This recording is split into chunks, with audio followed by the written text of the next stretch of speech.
Handball game था जिसमें 68वीं राष्ट्रीय स्तरीय जो तेलंगाना महबूब नगर में हुई थी। तो इसमें किस तरह की कितनी टीमों ने भाग लिया है? जिसमें 36 टीमों ने भाग लिया और राजस्थान जो टीम थी वो अलग अलग डिस्ट्रिक्ट से अलग अलग खिलाड़ियों ने एक टीम बनाकर राजस्थान टीम बनाई। फिर उन्होंने जो मैच खेले वहाँ उस मैच में 8 मैच खेले राजस्थान ने जो अलग अलग टीमों से, जिसमें सेमीफाइनल गुजराती उनको पराजित कर लिया राजस्थान ने। और उसके आगे फाइनल जो मैच था वो था तेलंगाना से, जहां उन्होंने 2-3 स्कोर से हम पीछे रह गए। तो बहुत सारी टीमें आई, उनसे क्या क्या नई चीज सीखने को अ, जो अलग अलग टीमें आई थी उनकी अलग अलग टेक्नोलॉजी हमें सीखने को मिली, अलग अलग स्किल सीखने को मिली, जिससे हमारे मन में यही सवाल उठता है जो हम वहाँ से सीख कर आए और अगले साल यही प्रयास करेंगे, वो टेक्नोलॉजी उन्होंने बताई वो हम आगे वो ही करेंगे। यहाँ तक पहुँचने के लिए किस तरह का सफर तय करना है? यहाँ तक पहले तो हमारे कोच साहब थे जो गेम के बारे में बताया और उन्होंने प्रैक्टिस शुरू की, जहाँ तक हमने धीरे धीरे सीखना शुरू किया। सीखते सीखते जो हमारे डिस्ट्रिक्ट था 14 जो था समदड़ी में, वहाँ पर हम हमारी स्कूल विजेता रही। उसके बाद हमने 14 का डिस्ट्रिक्ट स्टेट था जो अचरोल जयपुर में था, वहाँ हमारे बाड़मेर जिले की टीम गोल्ड मेडल जीता।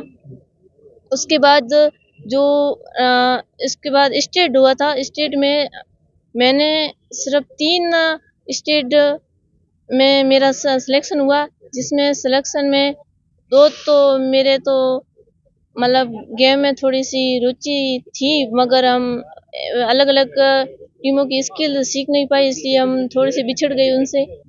और अब इस साल जो स्टेट हुआ जो था करौली में हमने राजस्थान ने बाड़मेर जिले की 3rd पोजीशन हासिल की।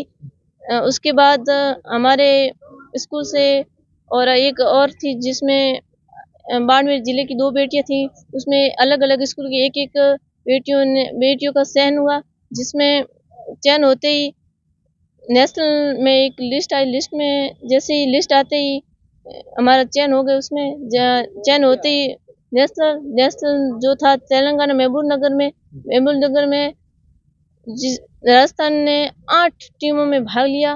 भाग लेते ही सेमीफाइनल थोड़ा सा गुजरात से था, उस समय गुजरात हमने उनको पराजित किया। बाद में फाइनल मैच था तेलंगाना से हम थोड़े से बिछड़ गए 2-3 स्कोर से। बाद में हमारा स्थान सेकंड लगा, जिसमें सिल्वर मेडल जीता। वहाँ से सेकंड स्थान लगा, आज यहाँ पर आए, तो जिस तरह से आपका स्वागत हुआ, कितनी खुशी होती है? बहुत खुशी होती है, जिसमें हमारे पेरेंट्स और कोच साहब और स्कूल के टीचर्स आए, हमारा स्वागत किया, बहुत अच्छा किया। और जो लड़कियां घर के लिए मतलब बाहर खेलने में थोड़े से कमजोर है, उनके माता पिता जो लड़कियों को बाहर भेजना उचित नहीं समझते हैं, क्योंकि वो अपनी और अपनी बेटी की कोई इच्छा होती है उनको पूरा नहीं करने देते, जिससे हमने अपनी माता पिता और गुरुजनों की और हमारे खुद के लिए इच्छा अनुसार जो हमने जो कदम उठाया वो इनके और हमारे लिए बहुत प्रेरणादायी था। इसलिए हम दूसरी लड़कियों को बोलना चाहते हैं जो घर पर बैठे हैं, उनको कहते हैं कि तुम भी हमारी तरह खेलने में भूमिका निभाओ, जो अपने माता पिता और गुरुजनों और गांव और डिस्ट्रिक्ट का नाम रोशन करे। अपना आगे का गोल क्या है, कहाँ तक जाना है? हमारा आगे का गोल है जो अंतर्राष्ट्रीय जो भारत की एक टीम बनकर हम उसमें भाग लें। जब बाड़मेर की बेटी अपने देश की टीम का प्रतिनिधित्व करती तब कितने गर्व की बात है? बहुत गर्व की बात है, क्योंकि ज़्यादातर हमारे डिस्ट्रिक्ट या गांव की लड़कियां इतनी बार जानने में थोड़ा सा शर्मदायक होती है कि घर वाले भेजते नहीं हैं। इसलिए हमने जो अब का सफ़र किया है, उस सफ़र में जो हमारी भूमिका और माता पिता का सहयोग रहा है, इससे हमें अपनी इच्छा के अनुसार और माता पिता के और गुरुजनों की इच्छा अनुसार हम हमारे ये साथ दे अंतर्राष्ट्रीय खेल में।